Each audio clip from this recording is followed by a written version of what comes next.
Hey, what's up?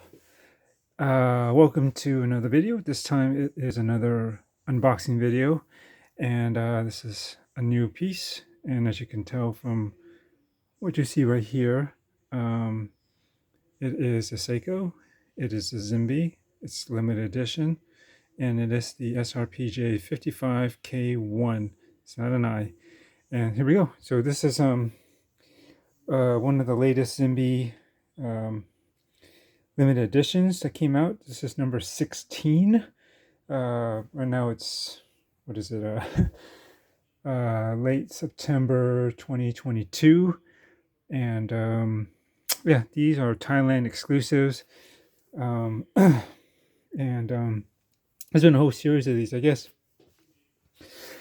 Obviously, since this is number 16, and actually number 17 also came out about, I think, the same time as this, which is a Seiko Samurai, different colorway. You know, they're all usually different variations, something you can't normally get, and they're truly limited. And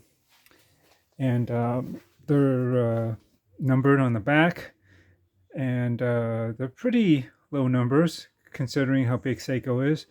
I believe most of them are definitely usually under 2,000, maybe around 1,000, depending on the model.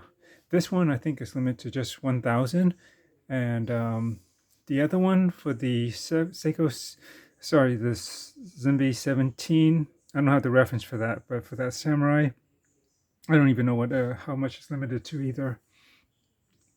But it's a pretty cool colorway. It's I guess it's a little bit more conservative and subdued. It has some gold, some dark blues, kind of a vertical brushed dial.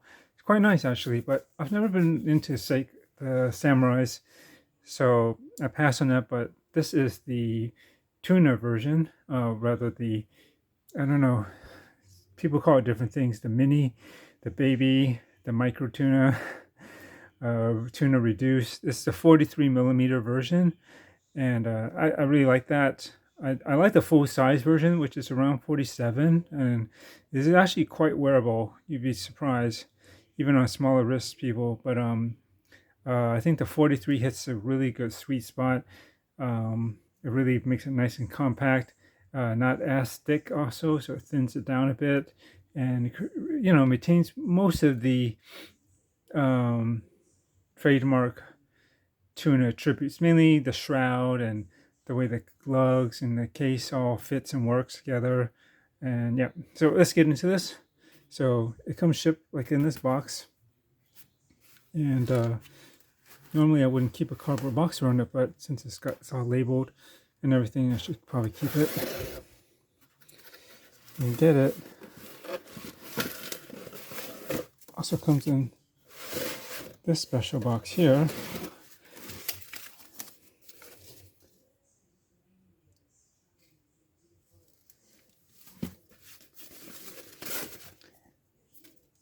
And so yeah, this is definitely something different than you normally get.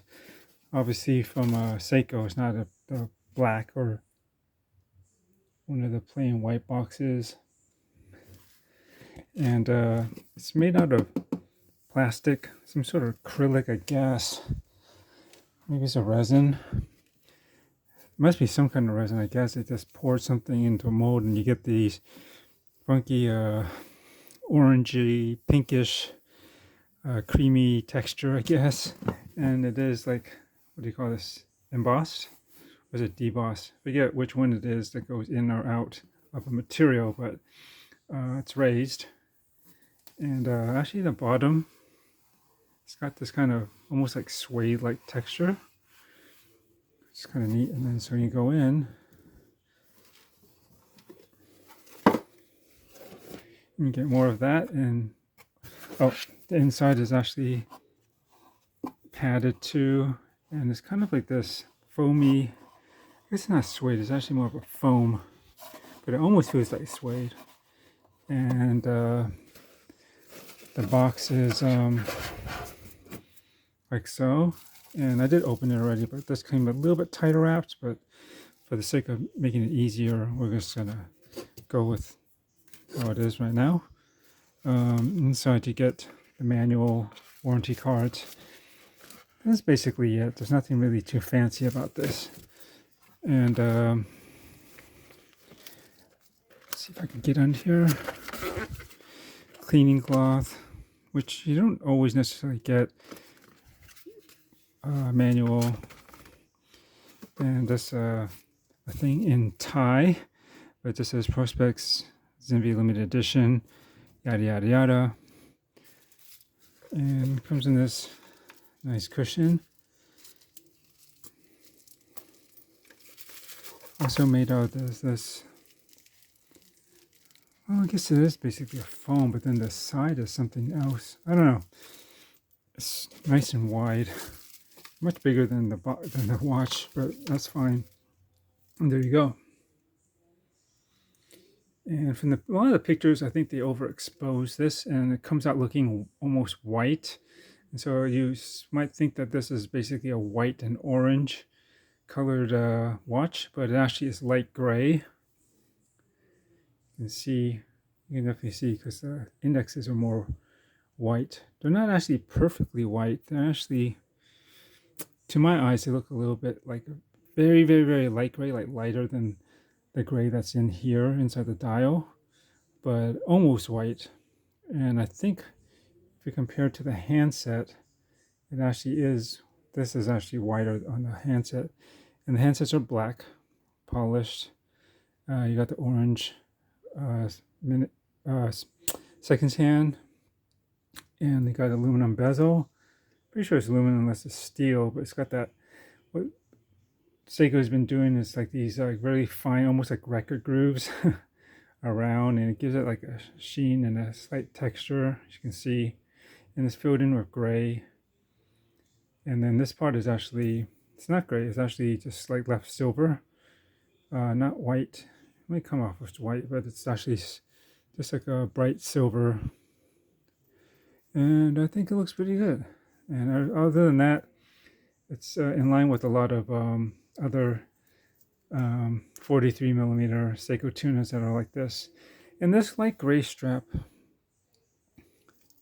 I want to say, I think it's like might even be like the same one that I had on my Save the Ocean Antarctica edition tuna. If you might have seen me post not all that long ago, and maybe you've seen from other videos, it seems like it's the same light gray. And although I can't say that I remember that if it actually had like this fine texture on it or not, maybe, but I think it works. I'll say though, everything seems to be really well aligned. Let's say what I noticed is that I guess if I were to, pretty typical Seiko, they come in a variety of bezel action, but more or less, you feel and hear it, you can kind of tell it's a Seiko. And from what I can tell, it's actually pretty darn well lined up all around, which is great. Hopefully the watch is running pretty good, but it is using a 4R35, so not a 6R, but that's fine. I do find the 4Rs out of the box generally can be a little bit better and more reliable than the new 6R35s, to be honest. With my experience with the 6R35s, I mean, it's great to have the 70 power reserve, but that's not really a big deal for me, because if I put it down, I put it down for longer than 3 days, and yeah, and if it's not holding accuracy absolutely, you're gonna have to basically hack the watch and reset it anyways. And while you do that, you're probably gonna wind it up again. So yeah, but I found that the 6Rs, sometimes the deviation is a lot higher than I would think it should be for such a movement, compared to what I can get out of a 4R movement right out of the box. Just my experience, but other people's may vary. And yeah, so the dial is basically like a matte gray. I don't see any gloss to it. You got these raised indices. I think most people say that they're not truly applied. They might be pressed from below, but I don't care. They look good. They have a dimensionality. They're framed, and I think it's in the same color as that hand. So if it's not a black, it's like a dark, almost like gunmetal, which I think it is actually, around the frames and the handset. They go pretty much never color match unless the dial is straight up white or black. But I don't mind. This is light enough to go, and I'm not bothered by it. I actually do prefer that they put it there, keep it low key, and to maintain the symmetry of all the indexes, both in the daytime and when the lights go off. And yeah, so I don't mind that. And also, I think when the indexes are dominant enough and they have a particular pop to them, as they do, that tends to be up more front, and you notice that, and that kind of also helps to drop that. They were kind of in the background a bit visually and out of mind. At least for me, it does. So yeah, I mean, I remember the very first Zimbe, and I didn't even realize how long ago that was. That was, so 2016. It was some time ago, at least 2018, 2016. But yeah, I guess it might have been. It's over 5, 6 years ago. It was a turtle, and it's gray and orange. And that one always stood out to me because that was one of the best looking Seiko turtles, I think, that was ever made. And that one is still very popular and demands a pretty good premium if you can find one used, because I think it was the first Zimbe, and that particular colorway for that turtle was really nice too. It was a darker gray, not as quite as light as this, and it had a darker rubber strap, but it was like the old kind of accordion style, kind of wavy right around here, which I don't mind, but I actually kind of like this because it's simpler. I'm not actually a big fan of like that accordion look, to be honest, so I kind of prefer this, but overall that was nice, and it came with a metal bracelet, and it also had a nice matte blasted finish too, which is pretty unique to that one. Yeah, that one was really nice, and that always stood out to me, and I almost really wanted to get it, but it seemed a little pricey at the time. But when I look back and I look now, it's like, well, yeah, spending that kind of money these days. So anyways, that was then, this is now. I'd say for what these hover around, like, oh, kind of pricey though, because most of these regular 43 mil tunas hover around 500-ish, depending, generally a little bit lower. These come out to be around, I don't know, I think they're usually retailing for, from what I can tell, mid to high 900s, almost 1,000, which is quite a lot. I mean, you can get a full size 300 meter, true, not that this is fake, but the original Seiko Tuna. It sort of has the quartz version, and if you go automatic or spring drive or something like that, that would be even more expensive. But it's bordering pretty, into that territory. But this is a limited edition, and isn't going to be anything quite like it. And it's only 1,000, and this is number 409. Out of 1,000, I think it's going to be pretty, a nice piece that's rare and definitely collectible. Definitely, these Zimbe lines are very collectible. And you see, it has a special case back with the Zimbe logo, and it says limited edition too. And yeah, these are going to be a pretty cool watch to keep and own. And we'll see. I've been to a couple of these 43 millimeter tunas, and I like them all, but for one reason or another, I haven't really found the perfect one. And so I'm just still seeing which one I like, and maybe one will hold. And I don't know, hopefully this one, besides it being a special edition, I mean, I kind of picked this up because it has bright colors, but it's on the conservative side. It's not too crazy bright, I would say. And these days, especially with what Zodiac has been doing with their colorfulness of their Super Seawolf line, got me kind of hyped up to try something bright. But I already have a Zodiac Super Seawolf, which I really like, and I didn't want to necessarily get another one. It can be pricey too, even more expensive than this. And I figured I'd try something bright and colorful with the Seiko. I like Seikos. I would just say again, for this price point, it is unfortunate that they don't actually include a second strap of some sort. I guess a bracelet. They certainly could. Luckily, I do have one from my previous Seiko Tuna. That should work fine. It's like an end mill, kind of like a president style. If you watch some of my older videos, you might have seen it on that other Tuna. And I think it'll look pretty good on this. And I definitely have some strap options I can use to swap out something a little more interesting than this. And I have some other new ones I can think of getting that will match this pretty well as well. And what else can I say? Yeah, so something about, Zimbe's exclusive to Thailand, and there's actually a lot of special Thailand exclusives from Seiko, because apparently, from what I've heard, that Thailand is like the #1 like Seiko fan base in the whole world, so they get this extra attention.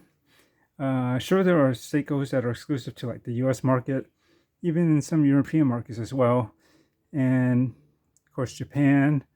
But sometimes they double dip, like they might have a limited edition there and then with a certain reference number, but yet they also have another reference number of basically the same watch that's for the international market. So I don't like it when they do that, when they double dip in their special limited editions. And you gotta admit, it kind of devalues the limited edition factor of that particular watch. Can name a couple of Presages that have done that in the past, and I'm sure there's others. But anyways, but these, especially a lot of the Thailand ones, they're not replicated or double dipped in the limited edition. They're just strictly exclusives from Thailand, pretty much. So you're not going to see another reference number of the same thing. So like if this is another 1,000, and then there won't be another reference that looks just like this that's in another market that's another 1,000. So technically you actually have 2,000 of the same watch. Yeah, you won't get that with these. So anyways, I'm going to try to keep this shorter than 30 minutes. Still on my glycine combat, but we'll be on this soon to give it a test run. See if I got to work out any quirks in the accuracy, but hopefully it's fairly good and good to go.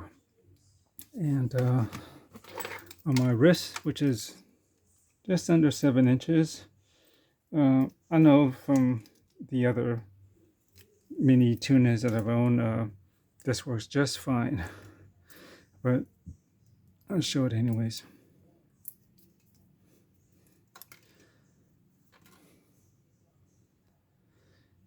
Yeah, just the tunas just wear so well on wrists. I mean, it's 43, but and then it's actually, I think, technically shorter lug to lug. This is the way it actually underhangs. It's actually, I think, slightly within the diameter, the outer diameter of this case. And so, but yeah. And it's funny though, sometimes if you put this next to an even larger watch, or actually smaller, this actually, even though this is larger, appears smaller.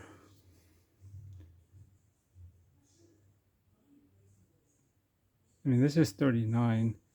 You can see this lug to lug is slightly longer, I'm sure.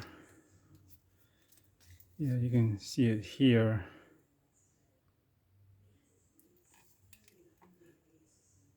And this dial is smaller too. So visually, I don't know, it's not all, it doesn't wear that far off for being 39, 43, almost 4, almost 5 millimeters bigger than this guy.